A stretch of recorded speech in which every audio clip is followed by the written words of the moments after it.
y a des solutions. Il faut qu'on écoute les professionnels de santé du terrain. La confiance ne pouvait passer que par le changement de tête de la CNAM. Moi, M. Fatom devait démissionner. Voilà. Pour les arrêts de travail, un médecin traitant qui a une patientèle plus fragile, moins favorisée, il dépasse la médiane, il est au-dessus, et lui, on va tout de suite, on va lui dire, il fait de la fraude, il travaille mal, et donc on va remettre en question sa liberté d'exercice. Bienvenue dans le temps de la relève. Je suis Marie-Noëlle Tissier, professionnelle de santé et engagée à donner la parole à celles et ceux qui agissent pour transformer notre système de santé. Soignants, managers, chefs d'établissement, entrepreneurs, ils viennent tous nous partager leurs projets, leurs initiatives et nous expliquent pourquoi cela fonctionne. La relève est en marche, alors on ouvre le micro.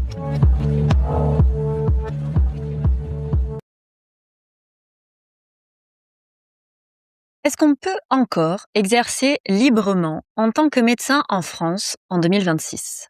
Est-ce qu'on peut continuer à soigner sans s'épuiser, sans devoir justifier chaque acte, chaque arrêt de travail, chaque prescription de transport ? Ce sont des questions que se posent de plus en plus de médecins, qu'ils soient en ville, à l'hôpital, en libéral. Et depuis plusieurs semaines, un mouvement inédit secoue le monde médical. Des médecins libéraux qui s'organisent, qui se mettent en grève, qui alertent sur un système à bout de souffle, dans un silence médiatique presque assourdissant. Alors, une fois n'est pas coutume, j'ai décidé de tendre le micro à ceux qui sont souvent dans l'ombre, mais confrontés quotidiennement à la réalité du terrain, celle dont on ne parle pas. Aujourd'hui, j'ai le plaisir de recevoir le docteur Jérôme Barrière, oncologue. Bonjour Jérôme. Bonjour. Alors, je suis ravie de vous avoir aujourd'hui. Je suis très heureuse parce que vous êtes rendu très vite disponible. Donc, on a pu faire cet épisode ensemble aujourd'hui. Ce que je vous propose, déjà, c'est qu'on parle ensemble de cette mobilisation qui est assez inédite, de ses causes profondes, des revendications qui sont portées, de votre avis, vous, de médecin, de votre quotidien. Bref, de résumer un petit peu toute cette situation aujourd'hui. Mais avant toute chose, je vais vous laisser vous présenter. Merci beaucoup déjà pour cette invitation, et je pense que c'est très important qu'on puisse communiquer effectivement sur les problématiques que vous avez abordées, parce que ça nous concerne tous. La santé, c'est un bien le plus précieux, hein, et aujourd'hui, notre système de santé est menacé. Alors moi, je suis Jérôme Barrière, je suis cancérologue libéral dans une clinique à Cagnes-sur-Mer, et je suis le porte-parole des médecins de cette clinique. Je suis président de la commission médicale d'établissement, et par ailleurs, j'ai pu être aussi co-organisateur du comité médical du Sud-Est, qui regroupe tout un ensemble de professionnels de santé, initialement des Alpes-Maritimes, mais après on s'est étendu, mais pas que des médecins, des infirmiers libéraux. Il y a eu très vite aussi des hospitaliers, des étudiants. Et très vite, et je vais expliquer pourquoi, mais très vite, on s'est dit qu'il fallait qu'on manifeste notre inquiétude et nos oppositions, manifestées pour notre métier, nos métiers, nos conditions d'exercice, mais évidemment pour l'accès aux soins et pour les gens. Parce que on va le voir, il y a beaucoup de choses, et ces choses-là, elles sont compliquées. C'est peut-être une des raisons d'ailleurs pourquoi ça a été peu médiatisé et difficilement compréhensible pour le grand public. Qu'est-ce qui a fait qu'on soit sorti 1000, on était à Nice le 3 décembre, et le samedi 10 janvier, on était là en national, 20 000 soignants. Donc ça a fait moins de bruit que le mouvement des agriculteurs, qui est tout aussi légitime. Si la base la porte, c'est qu'il y a une inquiétude, une colère que je ne juge pas. Je constate juste qu'on a été moins médiatisé. Par les grands médias, mais il y a eu des médias régionaux quand même, papier, la presse écrite et certaines radios. Je te remercie, ici Azur, BFM aussi, Côte d'Azur en ce qui me concerne. Voilà, c'est bon. J'ai pu quand même, on a eu quand même quelques tribunes, et puis vous, votre podcast aujourd'hui, je vous en remercie, parce que si vous voulez, moi je voulais vous dire les choses. En octobre, début octobre, Je voyais pas trop ce qui se passait. Comme je pense 95% des soignants. Je voyais pas trop. Bon. On avait vu que les biologistes, ils s'étaient déjà pris 5% en moins. C'était pas moi j'étais cancérologue, c'était biologiste. Et puis le 1er novembre, il y a eu là 4 ou 5 spécialités, la radiologie, la radiothérapie, la médecine vasculaire, les néphrologues, les cardiologues, et là des actes techniques qui ont baissé de 15%. Puis on commence à dire, bon, là, qu'est-ce qui se passe? Et puis, on interroge des soignants, et puis je dis, attendez, les infirmiers, ça fait bien longtemps, ça fait cette année, il y a eu des perfusions, 2e perfusion à domicile pour les patients, notamment en soins palliatifs, les infirmiers libéraux, moins 40 ou 70%, je sais pas l'acte. Puis vous saviez que les pansements, les actes techniques, pardon, à domicile, ils étaient décotés de 50% à partir du second, et à partir du 3e, c'était gratuit. Ah non, je ne savais pas pour les infirmiers, je suis désolé, non, mais je le savais pour les médecins. Médecin, scanner thoracique, c'est 100. L'interprétation du scanner abdominal, c'est moins 50. Et après, le reste, le bas, c'est gratis. Et c'est vrai pour les chirurgiens aussi. Enfin, toute personne de santé, si sur un épisode de soins, vous faites plusieurs actes de soins, ben vous travaillez gratis à partir du 3e acte que vous faites. Et là, on rentre dans le dur. On commence à dire, attendez, ça veut dire quoi? Ça veut dire qu'en fait, pour vous donner un exemple de ce qui s'est passé, pour caricaturer un petit peu, et pourquoi on s'est dit la stop, c'est que la baguette était à 1 euro. Le 1er novembre, pour certaines spécialités, elle est passée à 85 centimes. Sauf que déjà depuis, la seconde baguette était à 50 centimes et la 3e était gratis. Voilà ce qui se passe dans le monde de la santé, mais pour tout, hein, pour tout le monde, hein, pour les hôpitaux, les cliniques, pour les libéraux, voilà. Et à un moment donné, alors moi, c'est là où je me suis commencé à m'intéresser. On s'est dit, là, c'est pas possible. Et on a vu le projet de loi de la sécurité sociale. Et là, c'était un festival. Le fameux PLFSS, projet de loi de financement de la sécurité sociale.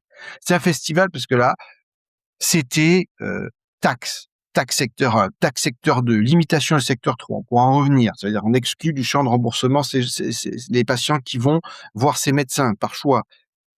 Ensuite, le directeur de la Sécu, qui avait donc baissé de manière unilatérale le tarif de la CNAM, pardon, Monsieur Fatom, la loi lui donnait le droit plein pouvoir pour s'émanciper de la discussion syndicale infirmier-médecin. Pour lors des conventions, c'est là où on établit le tarif. Si on n'est pas d'accord, il pouvait de lui-même, chaque année, décider de baisser les tarifs. C'est bien, c'est fini. Mis sous objectif pour les arrêts de travail. Un médecin traitant qui a une patientèle plus fragile, moins favorisée, il dépasse la médiane, il est au-dessus, et lui, on va tout de suite, on va lui dire, il fait de la fraude, il travaille mal, et donc on va remettre en question sa liberté d'exercice. C'était ça le texte. Et là, on s'est dit, il y a trop. Là, et alors, ce qui est fou, c'est qu'en fait, c'est là aussi, on s'aperçoit que ce texte, il a été fait à la va-vite par un rapport de 2 députés, des députés Monnier et Rousset, je crois, c'est à vérifier. Bon.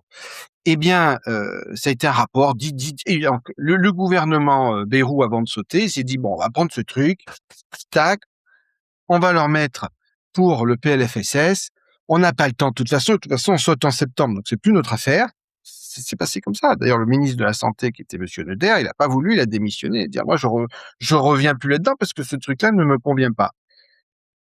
Et donc on s'est aperçu, c'était une fourre-tout, et puis on s'est surtout aperçu très vite que lors des discussions, si vous voulez, dans l'Assemblée nationale, il y avait qu'1 tiers des députés.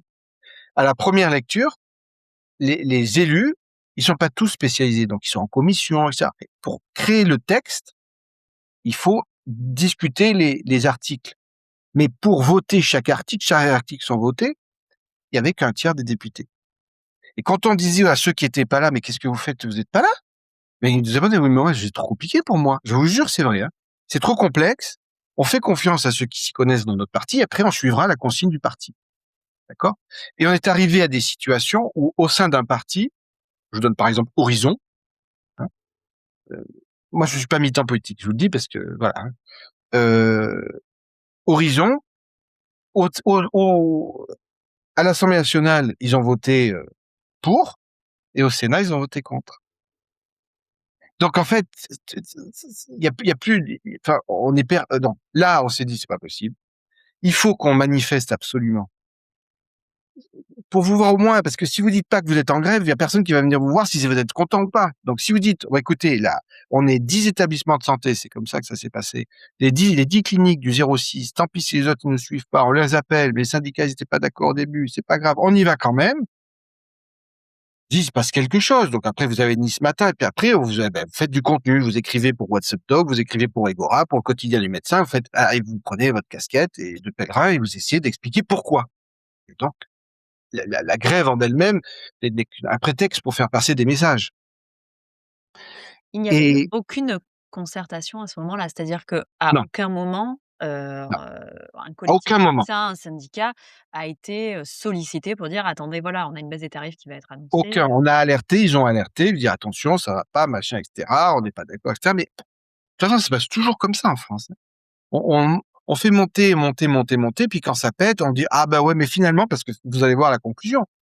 Vous savez, je ne veux pas spoiler de Space, hein. Et vous allez voir tout ça pour arriver à ce qu'on va. Bon, vous allez voir. Et donc, in fine, non, pas de concertation. Et là, on s'est dit bon, voilà. Donc on est allé dans la rue. 1000 personnes, c'est beaucoup, je peux vous dire. Enfin, moi, j'avais pas notion. Et et heu, et c et encore une fois, c'était pas que les médecins libéraux. Voilà. Il y avait des infirmiers. Là, leurs syndicats, ils avaient vraiment appelé à la grève. Nous, il y en avait qu'un ou deux. Les autres, parce que ça faisait pas partie de la stratégie. Nous, on s'est dit, il fallait qu'on manifeste avant le vote de la loi. Donc finalement, une fois la loi votée, ben alors là, ensuite, les syndicats ont dit, bah attendez les gars, à partir du 5 janvier, on arrête tout, et ce jusqu'au 14 janvier. Donc c'est ce qui s'est passé. Montée progressive, et puis manifestation à Paris le 10 janvier, et puis là, cette semaine-là, voilà, enfin pas cette semaine, parce que je sais plus. Donc c'est à partir du 12, à partir du 12 janvier jusqu'au 14, on a pu avoir une grève forte. Vous remarquerez qu'on n'a pas les chiffres. Très tôt, ils ont pu communiquer sur les chiffres du 5 janvier qui ont dit ouais, moins 15% d'activité, etc. Mais ça a tenu une semaine. Et puis là, bizarrement, on nous a pas dit quels étaient les chiffres. Ça sortira bientôt parce que c'est les chiffres de sécu, hein. Donc on les aura. Et ça pour dire que bon, de toute façon, tout est une guerre de com, et que forcément, on joue pas à armes égales, hein. Voilà. Et donc bon, ben là, on arrive à la fin de la grève. La ministre a reconnu le bien fondé de notre mouvement. C'est quand même incroyable, quand même, hein. On alerte depuis fin octobre. Quand 4 semaines de préparation pour la grève de décembre, 4 semaines pour la grève 8 semaines de mouvement. Et à la fin, on dit ouais, vous aviez raison quand même. Vous aviez raison sur les mises sous objectif, c'est pas cool. Ouais, non, on va l'enlever. Amendement, dès qu'on peut, on vous fait un amendement. Voilà ce qu'on a obtenu, amendement. Et puis, je suis pas, oui, effectivement, ils ont voté n'importe quoi, les députés. Je caricature, mais le communiqué de presse d'aujourd'hui, c'est ça. On va faire en sorte que le directeur de l'assurance maladie ou le ministre n'ait pas le droit que chaque année de baisser les tarifs. C'est pas normal. On est d'accord, j'ai jamais demandé ça. Et c'est ce qui est fou, c'est que le directeur de la Sécu, Monsieur Fatom, a dit exactement la même chose. Il dit ah non, mais moi jamais de la vie j'ai pensé pouvoir tordre le bras aux syndicats, c'est pas ma manière de faire. Enfin, ça fait 5 ans qu'il est à la tête de la CNAM, et il a fait que ça, tordre les bras des infirmiers, des médecins l'année dernière. Bon, attendez, les gens sont formidables quand même. Bon. Donc nous, on prend acte. Moi, je pense que c'est une victoire, une demi-victoire, pas victoire. En tout cas, on s'est fait entendre, on nous a entendus. Il y a beaucoup de choses que ceci a quand même permis de mettre en avant. Il y a des lièvres qu'il faut soulever, des entourloupes que la France insoumise a mis en avant, là, récemment. Alors, encore une fois, je fais pas de politique, je constate. J'essaye d'ailleurs, de manière, pour ceux qui me connaissent, sur X, j'essaye d'être le plus objectif possible. Alors, des fois, forcément, personne n'est parfait, des fois on s'emporte un peu, bon, mais on essaye moi, j'essaye de la lutte contre la désinformation sur les réseaux. Et donc, j'essaye d'être le plus objectif possible. Et puis aussi, quand vous dites quelque chose, vous engagez. Moi, sur les réseaux sociaux, sur X, sur LinkedIn, je suis à visage découvert. Il y a mon nom, il y a ma profession, il y a mes fonctions.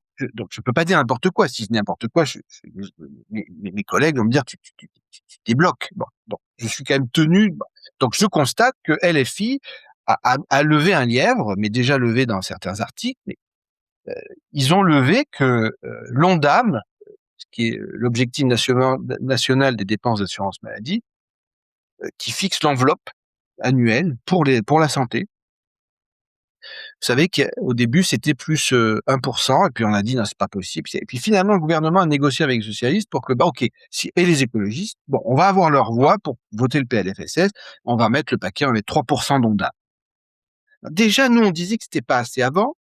Ça veut dire qu'encore une fois, on avait raison, puisque derrière, ils étaient d'accord pour augmenter. Donc plus 3%, nous, on avait dit plus 4. Oui, mais pourquoi? Parce que quand on a regardé les textes, le lièvre énorme, c'est plus un lièvre, c'est un truc. L'ONDAM, le plus 3% qui a été voté, c'est pour suivre l'évolution naturelle des dépenses de santé, de par l'accroissement des actes. Mais un acte en lui-même, les tarifs sont gelés pour 2026.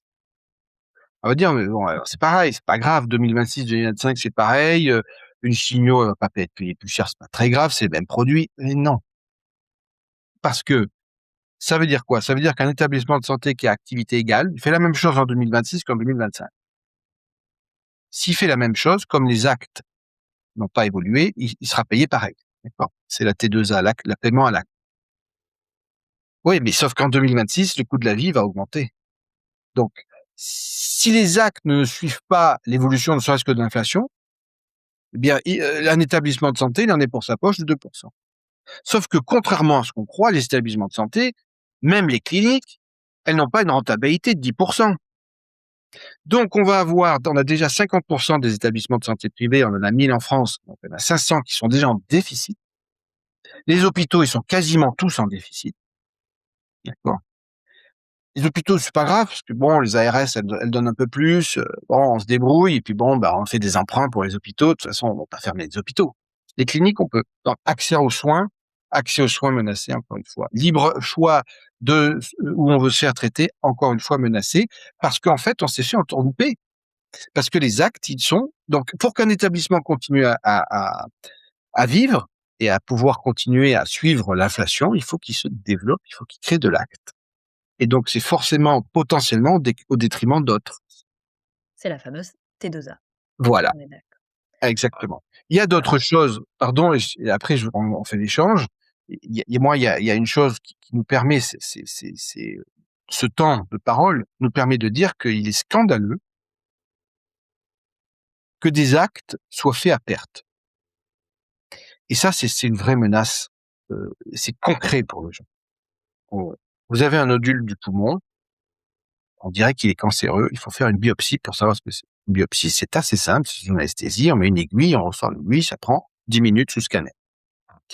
Ouais, mais le problème, c'est que le matériel coûte désormais plus cher que l'acte remboursé. Donc en fait, les établissements qui font du diagnostic vont perdre de l'argent. Idem ceux qui traitent les métastases par radiofréquence, on met une aiguille dans le foie, on grille la métastase, ça évite d'opérer. Bien, ça c'est fait à perte. Et donc ça, on ne le dit pas à la sécurité sociale. Ouais, mais ça s'équilibre. Mais ça s'équilibre sur quoi en fait? Donc en fait, derrière, qu'est-ce qui commence à arriver? Ben il y a des médecins, leur direction leur dit attendez Coco, là c'est plus possible, c'est bien ce que vous faites, c'est dans les règles de l'art, recommandations, etc. Nodule pulmonaire, biopsie, métastase, radiofréquence.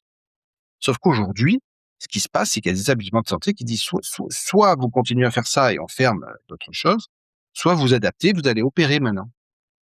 Vous allez enlever le nodule du poumon pour avoir le diagnostic. Résection, diagnostic. Pas la même chose pour le patient.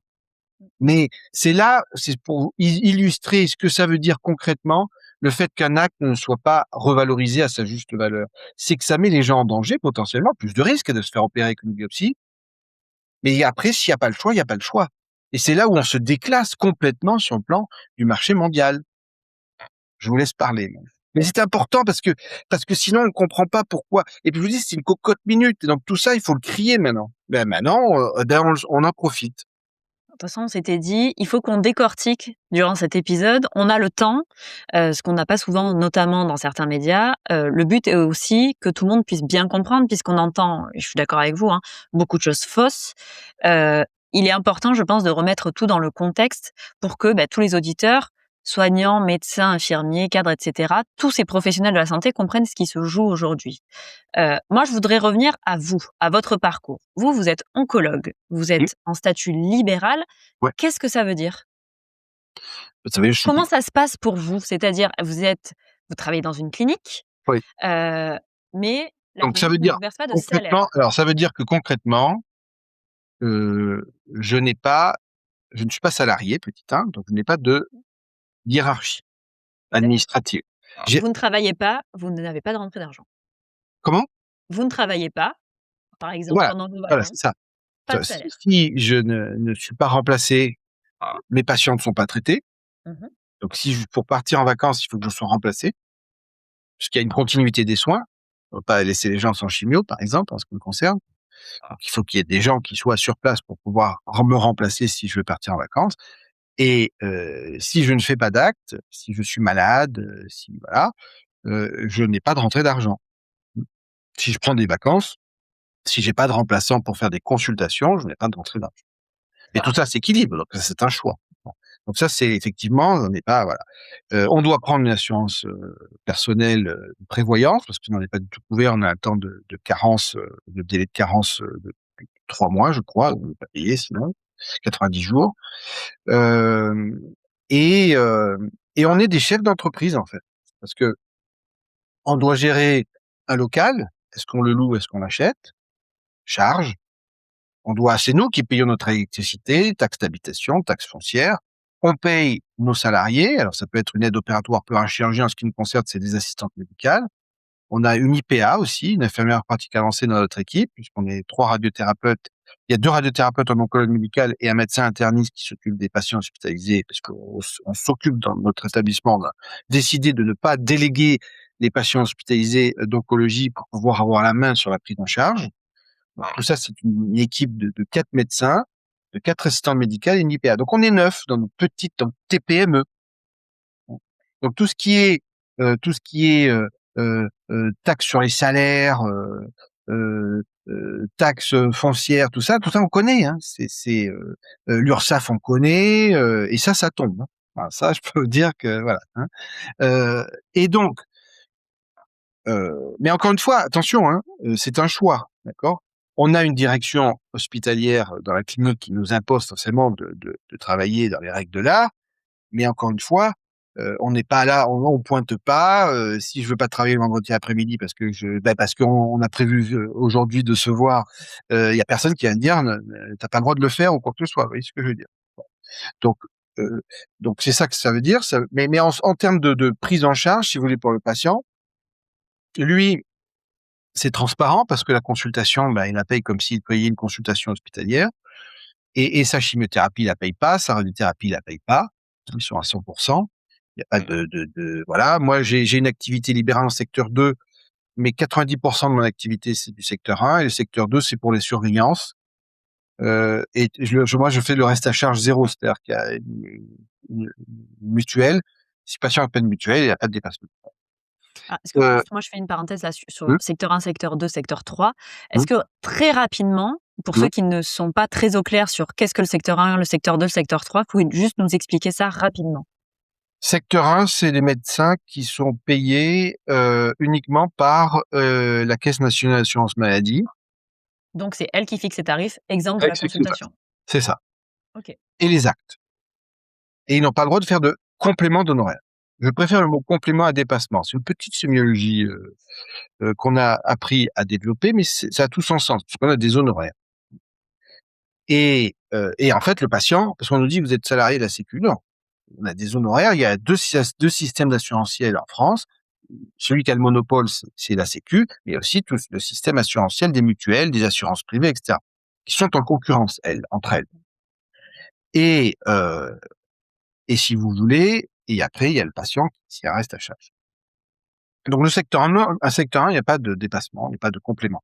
Secteur 2, vous avez 2 types de secteur 2. Secteur 2 caricaturé, libre. Là, complément d'honoraires, vous êtes libre de pas le payer ou d'aller voir quelqu'un d'autre si vous n'êtes pas d'accord. Et sinon, théoriquement, le complément d'honoraires devrait être remboursé par les mutuelles. Mais vous avez un autre secteur 2, vous avez le secteur Optam, ce que je suis, où on s'engage à ne pas dépasser un certain taux de dépassement et on s'engage à faire une partie d'activité en secteur 1 et le patient est mieux remboursé. D'accord ? Et nous, l'acte est mieux remboursé aussi. Okay. Voilà.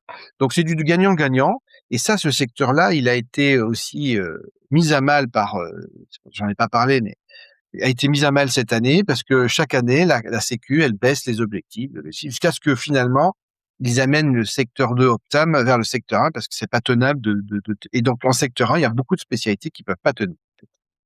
Des activités, secteurs d'activité à achat de techniques d'échographes, etc.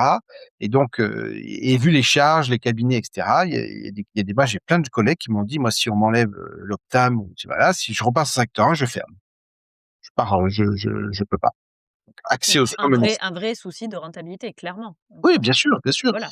Tout le monde, voilà. Après, le le un médecin libéral gagne bien sa vie, d'accord? Mais il y a des disparités dans les spécialités et s'il gagne bien sa vie, mais parce qu'il a aussi des responsabilités de management, d'une entreprise. C'est pas rien. Donc c'est quand on nous donne des chiffres à chaque fois: «Ah regardez les chiffres». Mais oui, mais non, c'est pas ça qu'il faut regarder, c'est le BNC qu'il faut regarder, c'est pas le chiffre d'affaires. Le chiffre d'affaires est imputé. C'est vrai comme toutes les sociétés.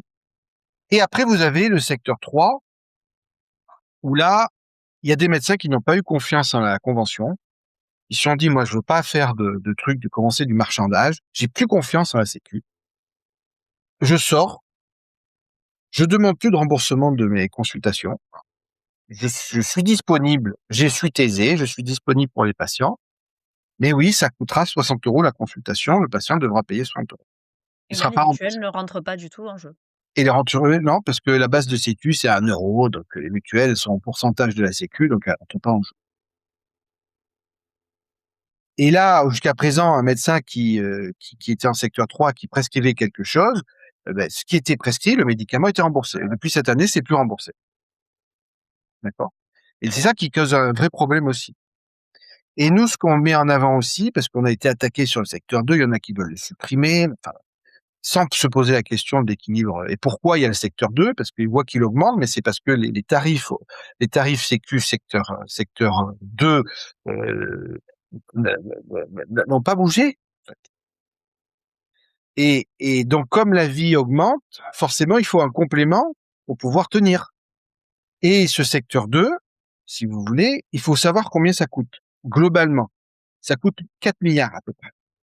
Globalement, pour l'ensemble des Français, il y a 4 milliards qu'ils doivent payer en complément d'honoraires. Mais parmi ces 4 milliards, il y en a qui sont pris en charge par les mutuelles.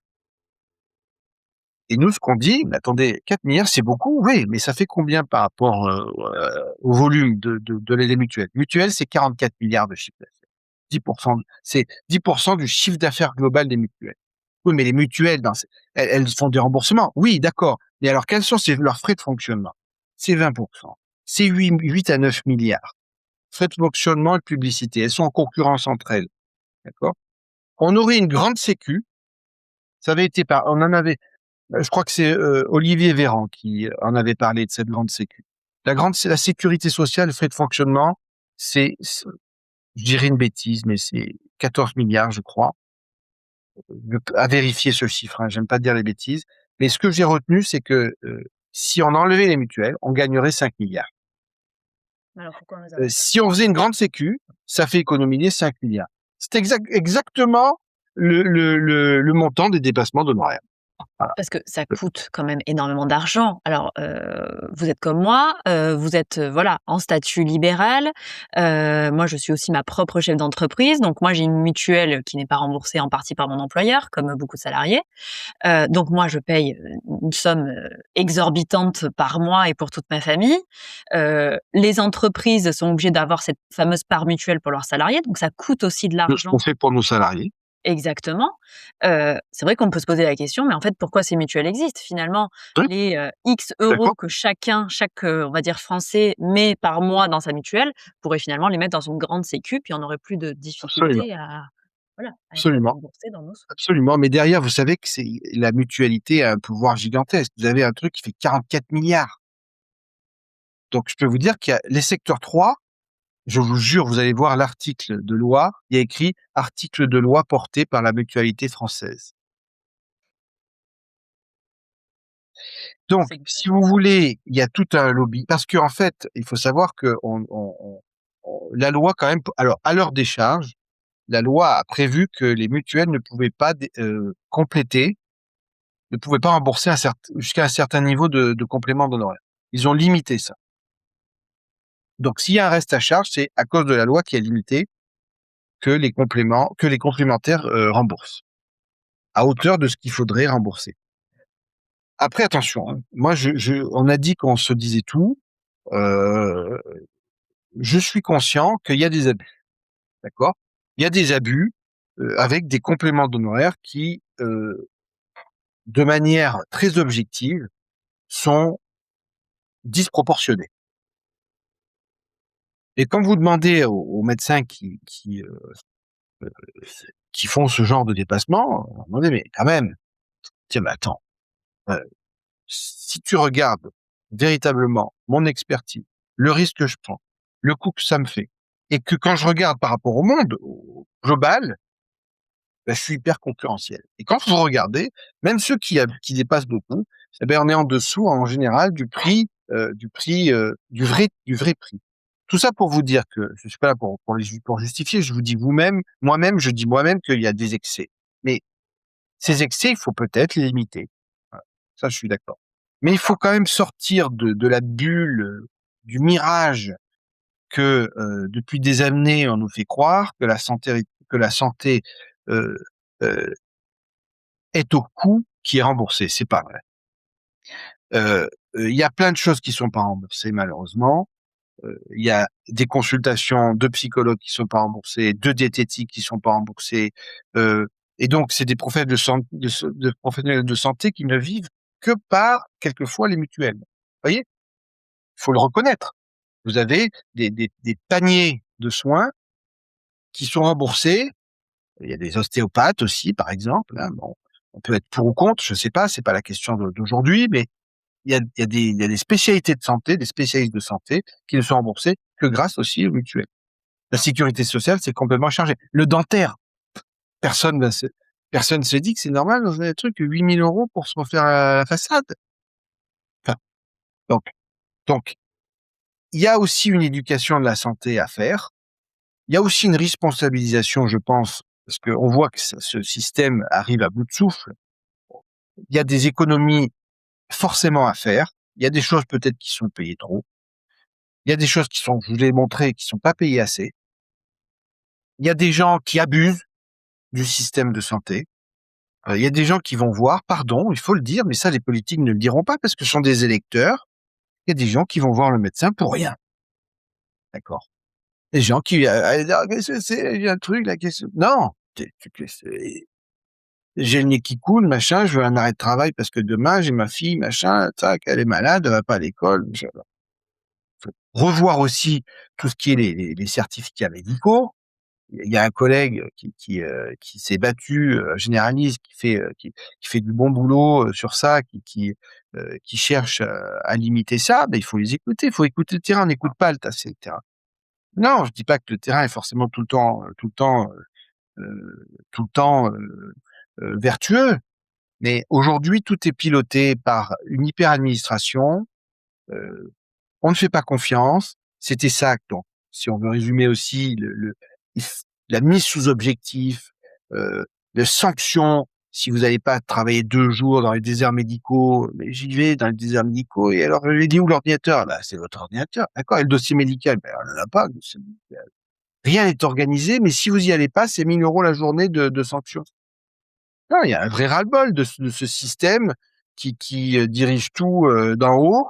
Vous prenez les ARS, les agences régionales de santé, moi je peux vous dire, je suis président de CME d'un établissement, on a besoin quelquefois de se dire: «J'ai besoin d'un 3e scanner». Voilà. Ben, on a 35 000 passages aux urgences, parce qu'on a des urgences, au service public et il y a trop de passages, on a besoin d'un nouveau scanner. Tiens, si c'est pas prévu dans le schéma d'organisation, de santé, pour l'année d'après, si vous avez pas, un nombre, ils prévoient 2 scanners sur une région, je donne un exemple. Il y a 3 demandes, il y en a une qui sera pas autorisée, hein. Donc tout ça est fait, heu, sans réelle adaptation des besoins de santé. Là, j'ai encore lu, je veux pas être fouillis dans mes propos, mais j'ai viens de lire que la région Grand Est n'avait plus assez d'argent pour, former, des infirmiers, donc ils allaient supprimer 800 postes de formation.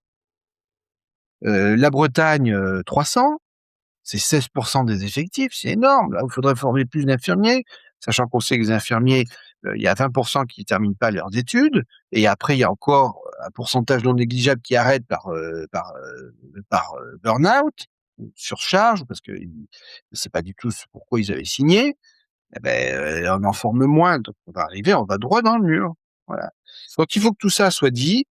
Heu, je vous remercie d'ailleurs, hein, encore une fois pour cet échange, parce que je pense que c'est important on puisse dire des choses que forcément peut-être, on ne dira pas. Voilà. Sans complotisme, hein. Attention, je suis Non, non, pas absolument pas. Moi, ce qui est important, c'est d'essayer de comprendre c'est le aussi constat, le même constat. voilà, votre vécu. Moi, je voudrais y revenir sur la prescription, d'arrêt de travail, la prescription médicale de transport, puisque c'est des choses dont on a beaucoup entendu parler. En résumé, un médecin aujourd'hui a tout à fait le droit, de, donner un certificat, d'arrêt de maladie à son patient, a le droit de prescrire parce que son patient, en a besoin, un transport médicalisé. Aujourd'hui, ce sont des choses, où la sécu voudrait vous contrôler, voudrait vous sanctionner? Oui, bien sûr, bien sûr. Alors déjà, il y a une manière de limiter, c'est de diminuer les tarifs, hein, pour les transporteurs. Ça, c'est acté. D'autoriser qu'il y ait plusieurs personnes, dans une même voiture, ça, c'est acté. Hem, le problème, il est que c'est toujours pareil, c'est l'accès aux soins. C'est toujours pareil. Vous changez les règles, il y a un système économique qui tient, malgré tout, c'est des emplois, c'est voilà, c'est un tissu économique et vous le mettez à mal parce que vous baissez les trucs. Donc qu'est-ce qui se passe? Ben, il y a des endroits, il y a des territoires qui sont à la fois des fois trop courts ou trop loin pour que ce soit rentable, pour que le transporteur y aille les chercher. Et donc il y a des gens qui n'ont plus de transporteur. Et donc ils ont créé des trucs pour dire: «Attendez, OK, ah ouais, c'est vrai, on a fait une connerie, donc on va mettre un forfait de 15 € pour les centres de santé», parce qu'on comprend bien que la chimiothérapie, c'est quand même important. On va pas exclure les gens de la chimiothérapie. Il faut que l'établissement fasse la demande, il faut que ce soit contresigné par la ville, il faut que ce enfin, on est chez les fous, quoi. Donc, plutôt que de rationaliser les choses pour dire: «Attendez, OK, transport, chimio, dialyse, surveillance, vous êtes guéri, surveillance tous les 6 mois, pas de transport». Ah, une règle simple. Vous marchez, vous allez chez le médecin, vous pouvez faire vos courses, vous pouvez aller, à Carrefour où vous voulez. Si, vous êtes, autonome, pas de bon de transport. Mais vous ne baissez pas les tarifs, ça a aucun sens. Parce que vous comprenez ce que je veux dire? Parce que vous ne réglez pas le problème, en fait, et vous en créez d'autres. Alors que si vous dites: «Attendez, là, c'est inflationniste, on ne va pas y arriver. Objectivement, il y a des abus». Je le dis, je le vois, mes secrétaires le voient, il y a des abus dans les bons de transport, d'accord? Il y a des gens qui viennent au cabinet, qui peuvent tout à fait venir par leurs propres moyens. «Ah mais c'est compliqué là, le parking, il faut le payer» et cetera. Ouais, enfin, paye le tarif, le parking, tu payes 4 €, tu es remboursé de tes 4 €, c'est pas 50 balles le taxi. Pour la sécu, on fait le bon de transport pour voiture personnelle. Oh, mais non, attends, vous allez au supermarché du coin, comment vous faites? Vous voyez? Donc, il faut aussi dire les choses que le patient, qui est le consommateur, quand c'est gratuit, vous avez une règle économique qui, quand c'est gratuit, eh ben, vous hyper consommez. Mais c'était tout à fait la réflexion, moi, que je me suis toujours faite. C'est que quand vous êtes hospitalisé, vous ne savez absolument pas combien Mmh. ça a coûté. Mmh. Oui, mais Clairement. ça, je suis d'accord que c'est intéressant, ce serait bien qu'on le dise, mais en fait, l'hospitalisation reste quand même quelque chose que vous ne choisissez pas, en fait. C'est pas, Tout à fait. ouais, Mais ça, on peut ça pas reste quand même l'éviter. un service. Vous Mais, voyez ce que je veux dire? mais moi, je pense sincèrement que quand vous interrogez tous les autres pays, on est, on est un Américain. Tu vas te dire, l'Amérique, c'est terrible. Oui, c'est pas le système de santé, mais on y Le va, hein. plus favorable. Voilà, on y va. Mais vous prenez un système de santé, quel qu'il soit aux États-Unis, par exemple, vous avez vous avez une caisse de santé privée qui vous prend en charge avec un plafond incompressible en fonction de ce que vous allez consommer, avec des franchises qui vont jusqu'à 3 000 à 4 000 euros. On va dire, putain, 3 000 à 4 000 euros, c'est beaucoup. Sauf ceux qui n'ont pas les moyens. 3 000 à 4 000 euros. Et là, je peux vous dire que vous n'avez pas consommé les boîtes de médicaments comme si vous les consommez gratis. Parce que quand vous mettez Doliprane, 1 gramme x 3 QSP à moins, c'est 11 boîtes quand je vous donne. Déjà, on donne aux boîtes, on donne pas aux comprimés. Bon, voilà, des économies qu'on pourrait faire. Bon, on donne aux boîtes, et vous vous retrouvez avec 11 boîtes. Vous avez payé rien du tout. Et il y a certains qui, pour avoir une boîte de Doliprane ou ils vont chez le médecin, qui payent 30 € le truc pour avoir une boîte. Non, en fait, non. Et à un moment donné, il faut aussi, je pense, se dire que ça a un coût. Peut-être qu'il faut faire payer ceux qui ont les moyens. Bon, avance des frais. Moi, je pense que le tout gratuit, le tiers payant, à un moment donné, ben, c'était bien, et ça reste bien probablement pour les gens les plus précaires, pour pas que ce soit un frein à l'accès aux soins. Mais faut arrêter. Je veux dire, quand vous allez chez le coiffeur, bon, moi, c'est 30 €, pas grand-chose. Vous, ça sera beaucoup plus. Désolé, mais voilà. Ça se Mais discute, hein, d'ailleurs, hein, ça se discute. qu'est-ce Mais qui se on dit? n'est pas moi, j'avais lu quand même un article, pourquoi les femmes doivent payer plus chez le coiffeur Ah que ouais, les bien hommes. sûr. Ben voyez, Vous voyez? par exemple. C'est un Ah vrai oui, sujet. On en bah refera un oui. autre épisode, mais Après, c'est un vrai après, sujet. si je fais la barbe, on est proche, hein. Donc bon, donc non, tout ça pour dire que il faut aussi ramener, si on parle de pertinence, il faut aussi de ramener la responsabilisation. Donc, il y a des soins qu'on paye, qu'on doit pas payer. Il faut qu'on mette le paquet sur les aléas de la vie, le cancer, les pathologies en infection longue durée, et donc on peut pas taper là-dessus. Ça doit être un sanctuaire pour moi. Mais le risque faible, il faut arrêter. On n'a plus les moyens. Moi, c'est alors, je peux me tromper. Si vous voulez, on arrive sur la fin de l'échange, et donc on se livre un peu, hein, mais on se donne un peu des avis. Bon, là, après, c'est un avis personnel, c'est un peu un avis de terrain en me disant qu'il y a quand même des abus. Je pense que même si on a eu un cancer, au bout de 4 ans de surveillance, quand on va voir son médecin tous les 6 mois en surveillance, on peut venir par ses propres moyens.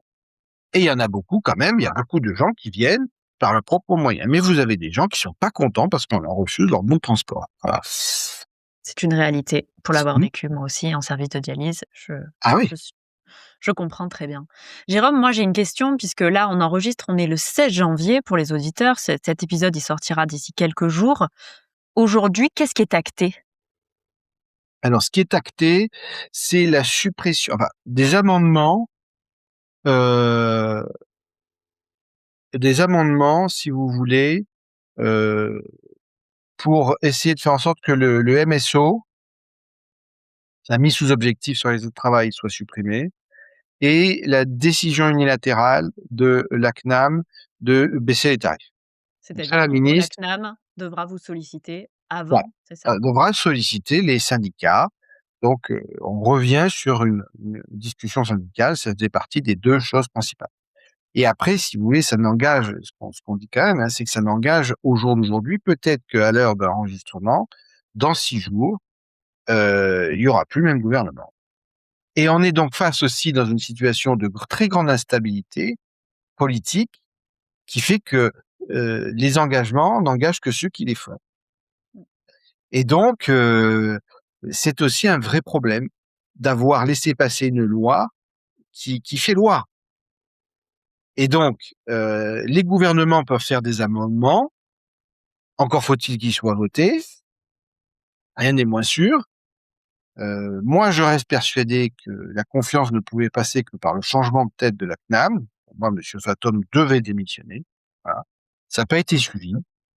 On n'a pas été entendu sur le secteur 3, qui va exclure les gens.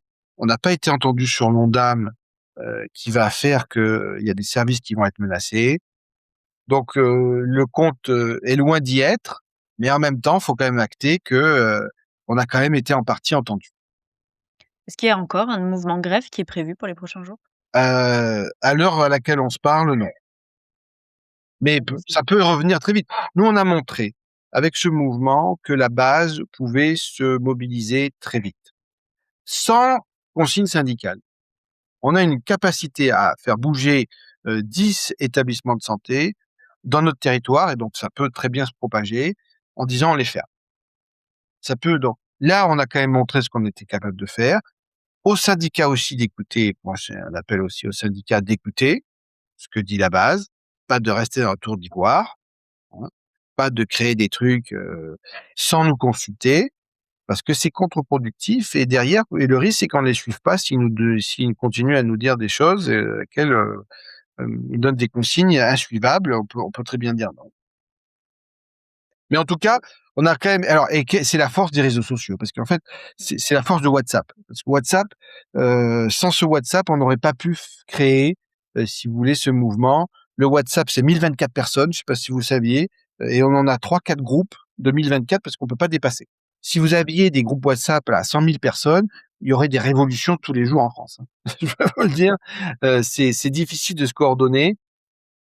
Sans WhatsApp aujourd'hui, l'information circule très vite et les avis aussi très vite, hein, donc c'est très intéressant d'avoir mais ça, c'est quelque chose qu'on a découvert aussi avec ce mouvement. Pourquoi, à votre avis, ça a été peu médiatisé? Je pense qu'il y a une actualité, il y a une actu pour tout vous dire, il y avait un plateau BFM TV, qui était prévu le 15 janvier sur la grève des médecins. Ils avaient invité tout le monde, je sais, parce que ou pas moi, mais quelqu'un que je connais était invité sur le plateau. Mercredi, annulation, alors qu'on était à la fin de la grève, on pouvait discuter, hein, non. Mercredi, annulation, et qu'est-ce qu'il y a eu comme sujet le 15 janvier? La guerre. Voilà, la guerre au Groenland, la guerre d'Ukraine, la guerre. Donc déjà, contexte international, l'Iran, tout ça, c'est anxiogène, et forcément les télés, elles aiment bien ça, tout ce qui est anxiogène. Petit 1. Petit 2, les agriculteurs. Ils nous ont piqué la vedette, hein. Donc, ouais, il y a ça aussi. Petit 3, c'est des calculs politiques heu, pourquoi? Parce que se comporter était légitime. Et si le pouvoir voit qu'il est bien emmerdé et que ce qu'on dit est en partie vrai et qu'ils sont assez d'accord avec nous, mais qu'ils peuvent pas faire grand-chose, je peux vous dire que là, il y aura pas vraiment d'échange. Monsieur Lecornu, il a tweeté depuis le début janvier 10 tweets sur les agriculteurs, il a rien tweeté sur les médecins. Vous avez l'impression que la santé, c'est un domaine, un secteur dont il ne faut pas parler? Moi, j'ai cette impression. Je sais pas, je pense que c'est un secteur qui est tellement complexe qu'il y a très peu de gens qui sont capables de proposer des alternatives. Et les alternatives sont forcément potentiellement impopulaires. Et donc, c'est des sujets qu'on élude. Moi, quand je parle des histoires de biopsie qui sont pas rentables, je n'ai plus personne qui m'écoute derrière. Quand je parle des responsables, pas forcément des députés ou des sénateurs, parce que ils sont assez au gouvernement, je parle, ou des conseillers. Et ouais, on sait, ouais. Hein, alors, ouais, mais c'est compliqué. Voilà. Et donc, c'est compliqué, c'est compliqué. Donc, je pense qu'il est important qu'il y ait euh, des gens qui puissent proposer d'autres alternatives. Donc, on a dit potentiellement, si vous voulez, que il y a des gens qui sont intéressants, Moi, je pense que parler santé, c'est nous concerne tous. Monsieur Frédéric Bizarre est quelqu'un de très compétent sur le domaine. Il a une pensée, un programme alternatif économique qui, je pense, pourrait être intéressant à entendre s'il était disponible. Euh, il y a des solutions. Il faut qu'on écoute les professionnels de santé du terrain. Il est inadmissible qu'on fasse ça qu'on fasse pas de confiance. C'est vrai aussi pour les infirmières. Dès qu'on dit qu'on passe les tarifs, c'est parce qu'il y a des abus ou des fraudes. C'est insupportable. Faut arrêter avec ces histoires. Oui, il y a des brebis galeuses, mais c'est pas ces brebis galeuses qui doivent faire qu'on est tous des boucs émissaires. Donc, voilà ce qu'on pouvait dire sur le sujet. J'espère on a pu éclaircir quelques éléments qui n'étaient pas forcément clairs. Merci à vous vraiment pour ce podcast, parce que pour cet enregistrement. Eh ben, avec plaisir, Jérôme. Merci en tout cas pour ces éclairages. C'est vrai qu'on aurait pu, je pense, encore pu débattre pendant au moins 1 heure en plus, mais je sais que votre temps est précieux. Moi, c'était important pour moi aussi de pouvoir faire cet épisode pour, voilà, avoir aussi cet éclaircissement sur l'actualité qui est quand même brûlante aujourd'hui. On a eu Grégory Combes la semaine dernière et je le remercie puisque c'est grâce à lui aussi qu'on fait cet épisode aujourd'hui. On a parlé de la réforme infirmière. Aujourd'hui, on parle aussi de la colère des médecins et pas seulement que des médecins libéraux, on l'a bien entendu. C'était important aussi que ce podcast puisse donner la parole à des gens du terrain et nous explique aussi leur réalité qui n'est pas toujours simple. Merci beaucoup Jérôme. Merci beaucoup. Puis à très bientôt. Merci beaucoup. Au plaisir, merci.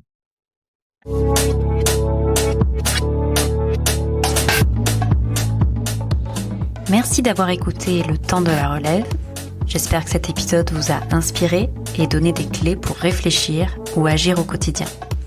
Pour faire vivre ce podcast, il est indispensable de vous abonner, de partager cet épisode autour de vous et de laisser un commentaire. C'est grâce à vous que nous pouvons continuer à mettre en lumière les initiatives et les professionnels qui transforment la santé. Et si vous souhaitez vous aussi partager votre expérience ou vos projets sur le podcast, n'hésitez pas à me contacter. Vous pouvez également suivre Le Temps de la Relève sur LinkedIn et Instagram pour ne rien manquer des prochains épisodes et découvrir les coulisses. Je suis Marie-Noël et je vous dis à très bientôt pour un nouvel épisode où nous continuerons à explorer ensemble les solutions concrètes pour un meilleur système de santé.